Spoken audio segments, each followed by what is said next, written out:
चीन विश्व का सबसे घटिया देश है, अब इसमें कोई संदेह नहीं है। चीन की हालत इस कदर खराब होती जा रही है, आप यकीन नहीं करेंगे। श्रीलंका फिर भी ठीक था, चीन तो एकदम बर्बाद हो जाएगा। अब कभी कभी ऐसा प्रतीत होता है कि धूर्त, दुष्ट, कपटी, विषैला, कुंठित, कुपित, मक्कार जैसे विशेषण शब्द सिर्फ और सिर्फ चीन के लिए बने हैं। चीन विश्व का सबसे घटिया देश है, इसमें कोई संदेह नहीं है। मौजूदा समय में आर्थिक संकट के बीच चीन सूखे की मार से जूझ रहा है। तापमान रिकॉर्ड बना रहा है, फसलें बर्बाद हो रही हैं, जलाशय सूख रहे हैं, नदियों का जलस्तर घट रहा है। देश के हालात चीनी सरकार के होश उड़ा रहे हैं, लेकिन विस्तारवादी चीन अभी भी अपने रवैये से बाज नहीं आ रहा है। इसी बीच भारत ने संयुक्त राष्ट्र में चीन को जमकर रगड़ दिया है। सोमवार को संयुक्त राष्ट्र सुरक्षा परिषद में चीन की अध्यक्षता में एक बैठक का आयोजन किया गया था। इस बैठक में भारत ने सामान्य सुरक्षा और आतंकवाद के मसले को लेकर इशारों में चीन को जमकर लताड़ा। यूएनएससी में भारत की राजदूत रुचिरा कंबोज ने कहा कि देशों की सामान्य सुरक्षा तभी संभव है जब सारे देश आतंकवाद जैसे आम खतरों के विरुद्ध एकजुट हों, अन्यथा वो प्रचार प्रसार करते समय दोहरे मानकों में शामिल न हो।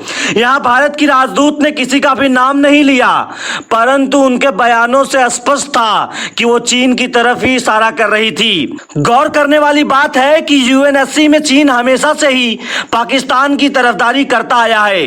वह चीन ही है जो पाकिस्तानी आतंकियों को वैश्विक सूची में शामिल कराने के भारत के प्रयासों को नाकाम कर देता है। दरअसल हाल ही में पाकिस्तानी आतंकी अब्दुल रहमान मक्की को सुरक्षा परिषद प्रतिबंध समिति के तहत सूचीबद्ध करने के भारत के प्रस्ताव को चीन ने बाधित किया था। चीन ने अपने वीटो पावर का प्रयोग करते हुए उसे बचा लिया। इसके अलावा उसने जैश ए मोहम्मद के कुख्यात आतंकी और मसूद अजहर के भाई अब्दुल अजहर को भी ब्लैकलिस्ट करने के प्रस्ताव पर अड़ंगा लगाया था। यही कारण है कि भारत ने चीन के इसी दोहरे मापदंड को लेकर बिना नाम लिए ही उस पर निशाना साधा। ध्यान देने वाली बात है कि संयुक्त राष्ट्र सुरक्षा परिषद की अध्यक्षता वर्तमान में चीन के पास ही है, परंतु भारत ने इस बात की जरा सी भी परवाह नहीं की और यूएनएससी में ही चीन को जमकर खरी खोटी सुनाई।